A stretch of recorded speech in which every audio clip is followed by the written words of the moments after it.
what are some other big pitfalls to avoid and some big mistakes that you've seen in the past, especially with newer agents? You know, when they're trying to do lead generation, I always thought, ironically, that it would be, and especially now with Gary Keller, you know, coming out and he preaches, you know, like I said, the one thing and focus, and you know, I don't know what's the other thing, chasing drunken monkeys or whatever, I don't know, but you know, because sometimes, like you said, the shiny objects, and you can say, okay, well, I'm gonna work with investors that flip houses, or I'm gonna call expires, or I'm gonna call FSBOs, or whatever. Because sometimes you have a tendency to get all over the map because you're chasing the dice.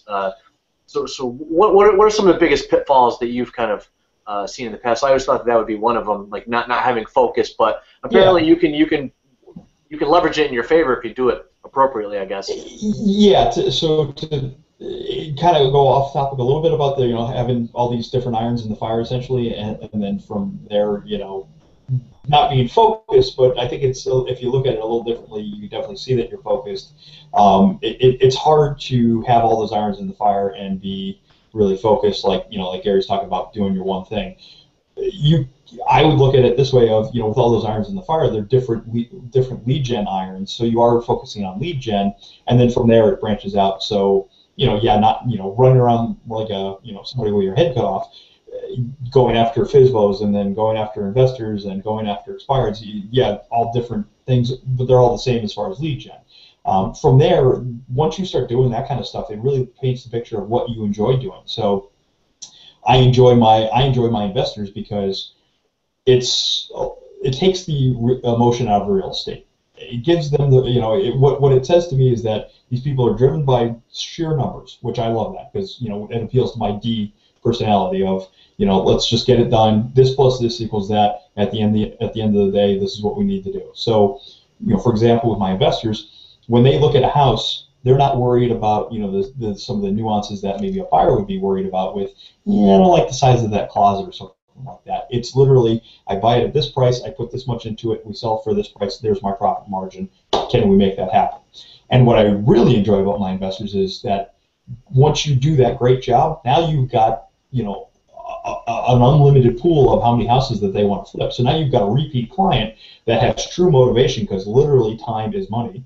You've got a great cream puff product because they're making their, you know, a home that's in disarray very appealable to the general public out there. It generates a lot of great, you know, buyer leads, and then from there the business kind of, you know, explodes, which is great. So that's something that I found within myself of putting out all those different irons of, I really do like my investors. So you know, kind of going back to the focus thing, my focus was all on lead gen there because I've got all these different irons, but now I'm focusing on, okay, how do I do a better job with my investors? How do I bring my A game so they know that I am the guy? And then from there, who do they know that is also looking to invest in real estate that I can get connected with, kind of going segue with the networking thing, and then, you know, make those kind of connections. So I've totally forgotten what your original question was, so if you could tell me that again, I'd be happy to try and answer. Oh, no, yeah, no worries. You know what, that's funny. I'm not going to lie to you because I was kind of spacing out myself. I found myself just kind of dazing off, and I was glaring into your calendar, which I believe is a palm tree on some desert or a beach or something like that. Oh yeah, that's. I'm like, oh, that looks really relaxing. I'd like that. Yeah. Is that like part of your vision board or something? No, that's my admin's calendar. So that's her personal one. I have mine hanging up over here, which you can't see, which is I met. It was great at family reunion last year. It was a bunch of Hawaii agents, and so they're all pictures of Hawaii. And I've never been to Hawaii. So I threw it up there, and I'm like, okay, you know, now I'm keeping top of mind, you know, the Hawaii KW office, and you know what, I'd like to go visit Hawaii at some point. So, you know, one of the things that I'm working towards, and then right next to that is my my 2015 business plan, as far as, you know, a couple pictures of what I'm looking to do, as far as, you know, what's keeping me focused, what's keeping me, you know, on target and stuff, and then the business plan from that. Yeah, no worries. Awesome. I love the that's a cool thing too, like the vision board, and you know, sometimes people might think it's kind of like it's fluffy or cheesy or whatever, but hey, you know what? If you put a picture of a Ferrari up on your wall, if that motivates you to call people, then you know you do what you're going to do. And I'm happy to take the webcam off and turn around and show it to you guys if you want. I mean, you want me to do that? You know what?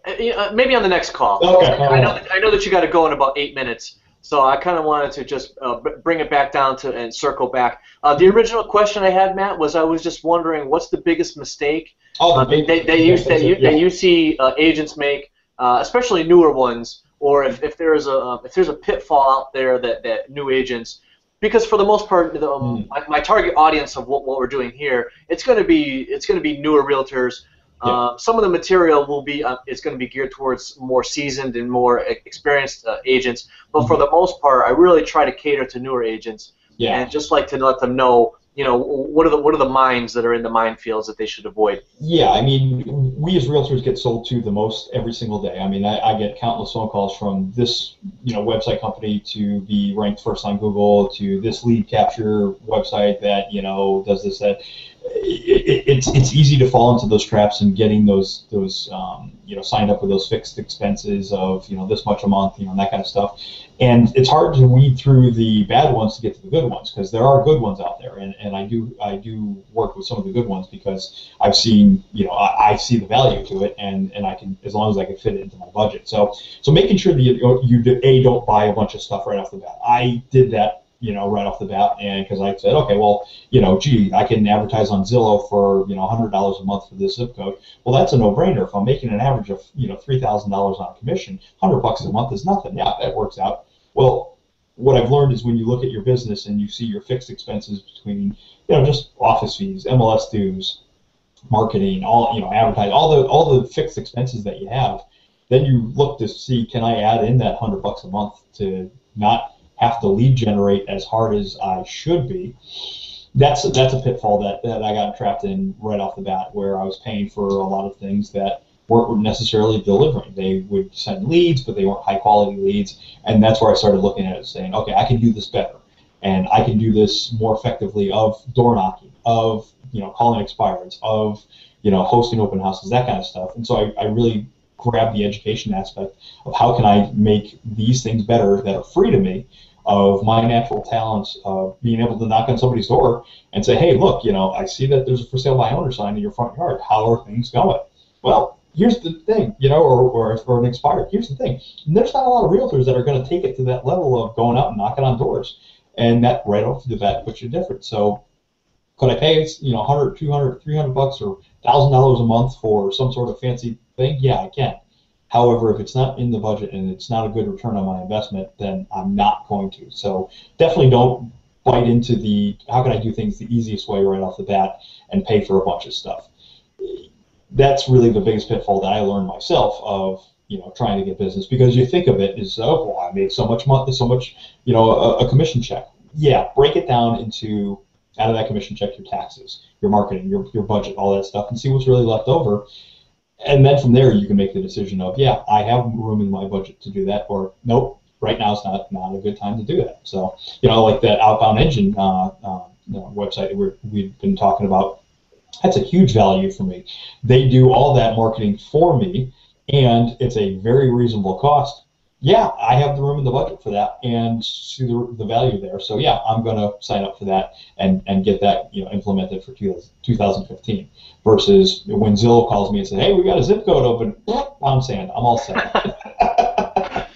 That's awesome. Oh my God, I did the Zillow thing too. Mm-hmm. Yeah, you get a couple of leads here or there, but you said they're it's a lot of people just tire kicking. It's tough. Which is not a bad thing to be dealing with tire kickers. However, it's not I've got the mortgage is due at the end of the month. I've got to buy groceries. Tire kickers are fine for 3, 4, 5 years down the road, as long as you effectively keep in touch with them, and that's a whole other ball of wax right there. But so no, there's no such thing as a bad lead. It's just more so of we need to be hunters and farmers, and hunters need to eat now, and farmers will cultivate and eat later. You got to have a good fine balance of that, because the bills are due today. And they might buy next year, so you can't put all that weight into something that was going to buy next year and say, "Well, I'm not going to do anything today for what I need right now." That's the wrong thing to go about. As a brand new agent back then, for me, that was one of the things I quickly learned of. I need to hunt and farm and effectively manage both of them to a high level. That's great. I love that analogy. That's good stuff. I've never heard it described that way, but I couldn't have said it better myself. You hit the nail. You hit the nail right on the head. Well, thank you. Okay, so you scratched the surface there on outbound engine. I know you got about 3 minutes according to my watch here, and then I know you're on to the next endeavor. I saw that presentation as well the same day that you spoke about the Google tools that you use. Well, maybe really quick, if you just want to throw it out there, just how people watching this can connect with you, how they can learn more about it, where do they have to go if they want to see the show one more time, or if they want to know more, what should someone do, or if they want to know more about you, or whatever. Yeah, I mean, obviously Google me. It's funny, with Googling your own name, you find out how many other Matt Lloyds there are in this world, and I guess there's some sort of scam marketer guy that is also named Matt Lloyd. I've literally gotten text messages from people that find my number and say, look, you scammed me, you owe me money, and I'm like, totally different from Matt Lloyd. Oh my God, that's too funny. It's a riot, because and I'm like, really, this is how small of a world it is. But I'm like, and I've literally told them, like, look, Google the number that you're texting me here. You'll see that I'm a realtor. I'm not a scam artist. I'm not trying to, I don't even know what this guy does. But yeah, I mean, Google me, Facebook, Twitter, LinkedIn, the normal chains of checking in on somebody, and just go from there. But MattLloydRealtor.com is my website, and that's a great place to start. And we'll get you connected from there. Yeah. Good stuff. All right, and then so if someone wants to know more, or maybe they would like to sign up for Outbound Engine, they can say, all right, so they'll just hit you up, and then they'll just get a private showing in some way, shape, or form. Yeah, I'm happy to make that connection with my guy Scott at Outbound Engine, or you could just go to outboundengine.com and get a private demo with them. And if you want to mention that you heard it from me, that'd be awesome. I'm a big networking and referral kind of guy. Of hey, it's not who you know, or it's not what you know, it's who you know in this world. And I'm happy to make those kind of connections and help people get better at their businesses and learn from my mistakes, and because I've learned from a lot of other people's mistakes. So kind of giving back in that way of being a source of information to help people. It feels good here, and whether it pays off my business or not, that's not my goal. My goal is to to do what I do, enjoy doing it, and have some fun doing it. If I can give back, then that's great. I'm happy to give back as well. What a guy! What a guy! Yeah. No, I mean, I'm on the same wavelength as you, Matt. I mean, that's just coming from contribution and just being a good humanitarian. That's the name of the game. That's awesome, and I think you did it in the past 30 minutes nicely. I mean, there's a few valuable golden nuggets in there. When you're just starting out, any advice or mentorship you can get along the way that kind of makes your life easier.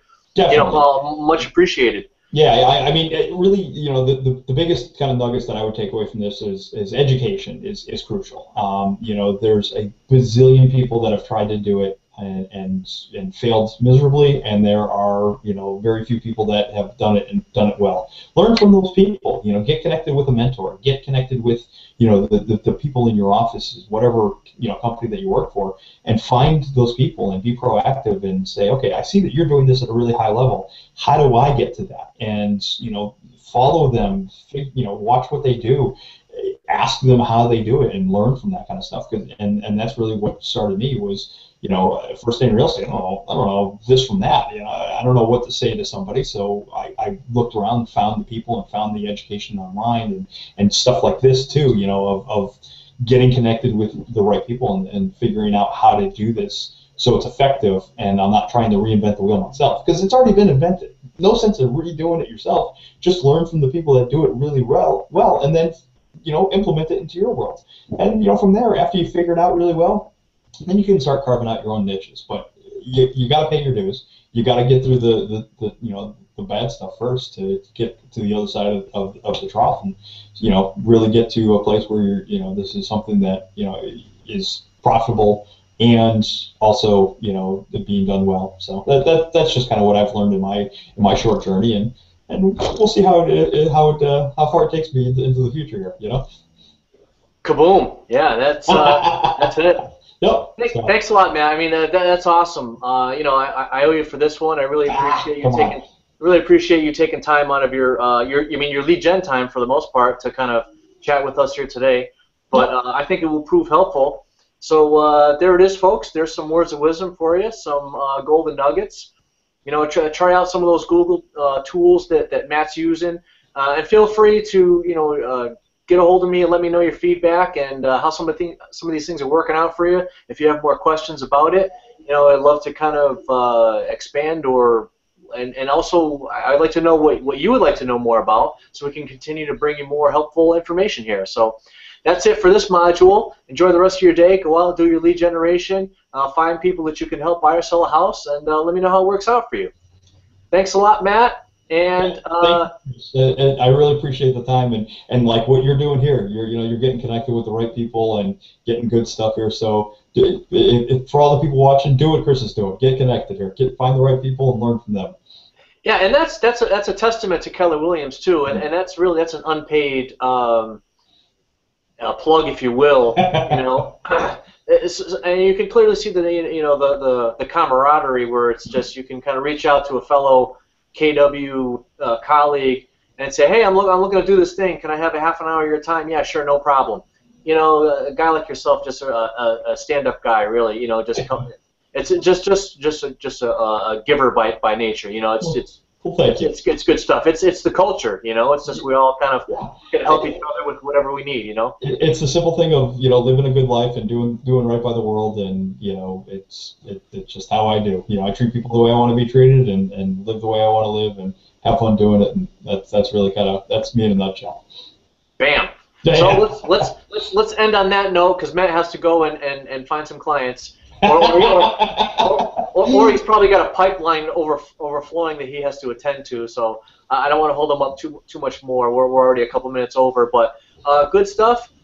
Enjoy the rest of your day. Thank you very much, and take care.